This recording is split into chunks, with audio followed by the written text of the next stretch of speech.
ஞானமுத்து அவர்களுக்கும் பரிமளம் அவர்களுக்கும் தேர்நேய பாவலர் அவர்கள் 1981ஆம் ஆண்டு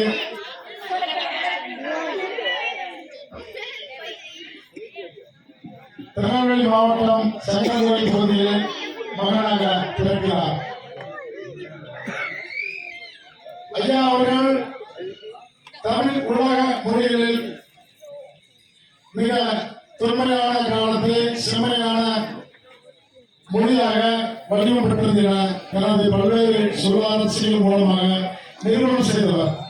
தமிழின் வேர்ச்சொல் வளத்தினையும் செழுமையையும் சுட்டிக்காட்டி அதன் வளர்ச்சிக்காய் பல்வேறு நூல்களின் வழியாக உலகத்திற்கு எடுத்து காட்டியவர். தமிழ் வளர்ச்சியில் பல்வேறு பரப்புகளை உலகத்திற்கு கொடையாக அளித்தவர்.